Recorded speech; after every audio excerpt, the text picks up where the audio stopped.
Christophe Barbier, bonjour. Bonjour. Vous publiez un nouveau livre qui a pour titre Dictionnaire amoureux du théâtre. C'est un très gros livre publié aux éditions Plomb, un livre de plus de 1100 pages et qui nous permet de découvrir le théâtre des origines jusqu'à aujourd'hui. Alors, tout y passe. C'est-à-dire que on peut y trouver à la fois le monde des décors, des acteurs, des auteurs, les grands thèmes qui ont touché le théâtre, que ce soit la censure ou les étapes même de la mise en scène d'une pièce, c'est-à-dire ça va de l'écriture jusqu'à la générale, ces grands moments, bien entendu.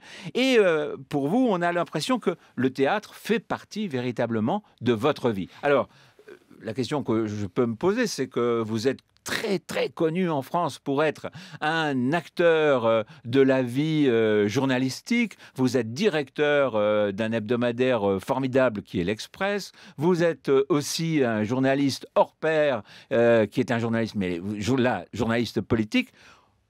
Vous avez le temps d'aller au théâtre ? Ah oui, j'ai le temps, je le prends et c'est nécessaire. Non seulement pour faire respirer un peu cette vie professionnelle, mais aussi parce que parfois je me dis que le théâtre c'est la vraie vie, le vrai monde et que c'est finalement dans le monde réel qu'on joue des rôles.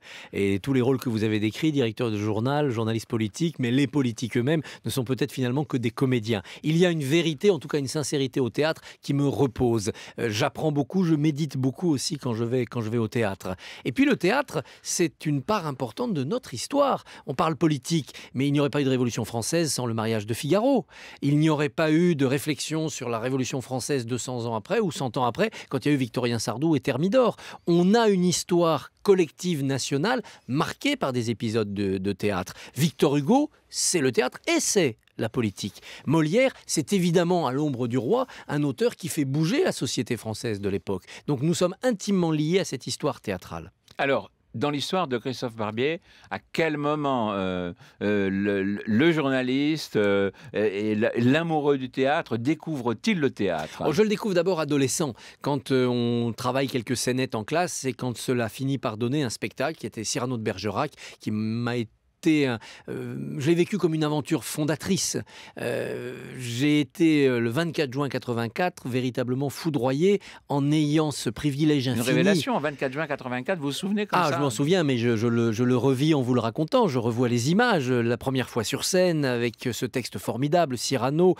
Et puis à la fin, cette espèce de houle, d'orage incroyable, mystérieux. Et quand je rouvre les yeux, parce que Cyrano vient de mourir, ça s'appelle les applaudissements. Et cette découverte-là, c'est comme une brûlure au fer rouge.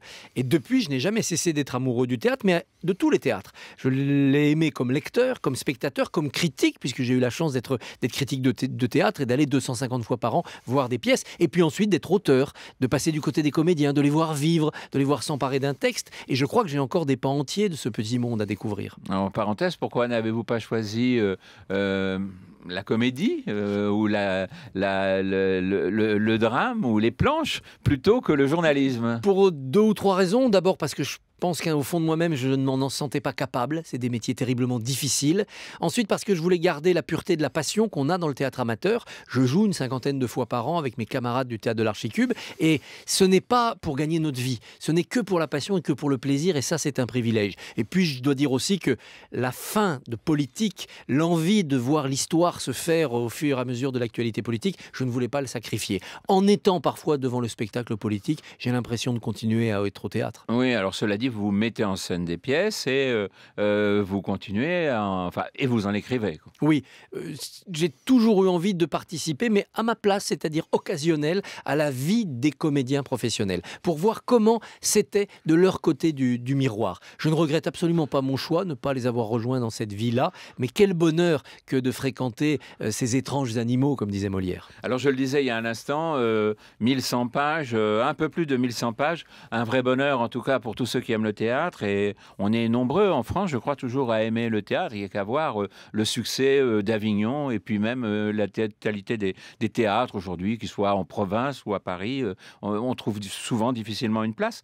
Et dans ce livre-là, on prend le théâtre à ses origines jusqu'à aujourd'hui. Ce qui fait qu'on arrive à trouver le théâtre, quand il démarre, disons, à peu près il y a 2500 ans. Oui, chez les Grecs, et l'histoire de la démocratie commence en même temps, donc ce sont des histoires parallèles que nous continuons à vivre.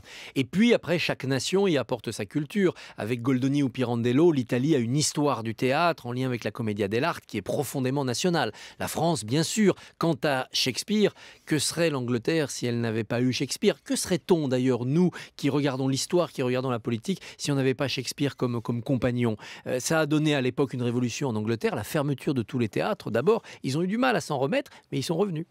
Et nous avons eu 3 noms considérables il y a 300 ans, Corneille, Racine et Molière. Et Molière, avec 3 faces très différentes de notre théâtre. Moi, j'ai un faible Et pour... peut-être de notre tempérament. Et de notre tempérament, et de notre histoire politique aussi. J'ai un faible pour le jeune Corneille, celui des comédies jusqu'au Cid, jusqu'au Menteur. Et ensuite, Richelieu le fait rentrer dans l'Académie, et il devient un serviteur de l'État et de la monarchie absolue. Racine, c'est avec le jansénisme un auteur qui va fermer le théâtre français et le rendre très clos. Il faudra l'explosion Beaumarchais, et après les romantiques, pour relancer la vie du théâtre français. Racine a scellé un couvercle de plomb avec des boulons qui étaient ses alexandrins, magnifiques alexandrins, mais terrible dictature politique presque du jansénisme racinien. Et puis Molière au milieu, Molière c'est l'esprit français, la langue de Molière c'est la nôtre, l'esprit de Molière c'est le nôtre. On le dit d'ailleurs. Hein. Bien sûr, on le dit comme ça. La langue de Molière. Je pense que Molière nous a appris à être nous-mêmes et à faire bouger notre société, nos mœurs, nos mentalités, quels que soient les régimes politiques. Et ça, il nous a offert une forme de liberté personnelle incroyable. Le libre arbitre, Descartes en est peut-être le théoricien, mais Molière en est le praticien. Il le met à notre hauteur. Alors, est-ce que ce sont ces 3 auteurs dramatiques qui vous sont les plus proches? Pas les plus proches. Je pense que c'est ceux qui structurent notre histoire du théâtre et notre mentalité de spectateur ou d'auteur. Mais j'ai un faible pour les romantiques. Lorenzaccio de Musset, c'est un monstre de théâtre tellement bouleversant. Et puis, Cyrano, que j'ai joué, qui a été mon éveil au théâtre, c'est irremplaçable comme émotion. Mais je crois aussi que la France est aussi le pays de la gaieté, de l'humour, de l'esprit, et qu'on ne peut pas écrire une histoire et la valider sans que Labiche, Feydeau, Guitry soient aussi au pinacle de ces auteurs. Et puis, nous sommes un pays qui continue à avoir des auteurs vivants qui ont un grand succès à l'étranger. À l'heure où nous parlons, Yasmina Reza triomphe dans de nombreuses scènes à travers le monde. Florian Zeller est à la conquête de l'Angleterre et de l'Amérique. Éric Emmanuel Schmitt, de même. Et puis ceux qui ont disparu, Coltès ou d'autres, Lagarce. Et ça, c'est un patrimoine vivant. Il n'y a pas beaucoup de pays qui continuent à avoir des auteurs de théâtre qui sont incrustés au cœur de notre patrimoine, de notre culture. J'espère que l'un d'entre eux aura un jour le prix Nobel, comme Dario Fo ou Pinter ont pu l'avoir pour leur pays respectif. Oui, et il y a peu de temps, en tout cas pour Pinter. Alors, passons maintenant aux acteurs et aux actrices. Acteurs du temps passé que vous n'avez peut-être pas connus. Que je n'ai pas connu et dont on n'a pas d'enregistrement, évidemment, parce voilà. et que j'aurais aimé être. J'aurais tellement aimé être Lagrange, le compagnon de Molière, qui a écrit son journal. J'aurais tellement aimé être Talma, qui a redressé le théâtre français après la Révolution et qui a donné des cours de diction à Napoléon. Ou Lequin, qui a été l'acteur fétiche de Voltaire. Ou bien sûr, Coquelin ou Mounet Sully, des mythes vivants. J'aurais aimé être Sarah Bernard, bien entendu. Mais peut-être aussi Rachel et son destin tragique. J'aurais tellement aimé être aussi la Duparc et être à la fois la disciple de Molière et la maîtresse de Racine. Mais bon, hélas, ces destins-là me sont interdits. On est obligé aujourd'hui de les rêver, de les réinventer. Alors, vous les rêvez, vous les réinventez, mais il y a quelques destins qui sont des destins qui vous sont donnés à voir aujourd'hui, des destins réels de personnes existantes. Et donc là, il y a des acteurs que vous aimez bien, oui, bien sûr. Et que vous pouvez rencontrer. Que je peux rencontrer. Et c'est toujours formidable de les voir travailler, de voir ce que ça donne sur le plateau et de voir leur inconscience quand ils en sortent. Très peu sont capables de décrire ce qu'ils ont fait. Ils le font de manière instinctive, naturelle. Ils ne sont pas des penseurs de leurs choses. Ils ne sont pas des théoriciens. Ce sont des instruments de musique et ils jouent sur eux-mêmes. Alors, il y a quelques acteurs qui échappent à cela et qui arrivent à jouer et à penser leur jeu. Quelqu'un comme Denis Podalides, par exemple, apporte beaucoup à la réflexion sur le jeu de l'acteur. Quelqu'un comme Didier Sandre va être au contraire uniquement dans l'instinct, dans la passion partagée et dans la manière si sacrificielle de se donner à l'émotion théâtrale. Et il faut dans un petit zoo des comédiens de ce pays, des gens qui puissent faire les deux. Parler de ce qu'ils font, le théoriser et simplement parfois le vivre et nous le faire partager. Il y a chez les acteurs et les actrices quelque chose d'enfantin qui est terriblement fragile et terriblement touchant. Elsa Le Poivre de la Comédie Française, avec laquelle j'ai eu la chance de travailler, m'a dit au soir de la dernière, quand je lui disais mais quelles sont tes ambitions, qu'est-ce que tu as envie de jouer, elle m'a dit, oh tu sais, j'ai un amoureux, un bouquet de fleurs, je suis heureuse. Et il faut être dans cette inconscience-là pour être une comédienne qui s'offre sur scène et qui nous donne tant de bonheur. Êtes-vous séduit par une actrice? Oh, je suis amoureux de tant d'actrices. Elsa, que je décrivais à l'instant, je l'ai découverte à 22 ans. J'étais allé la voir jouer à Agen.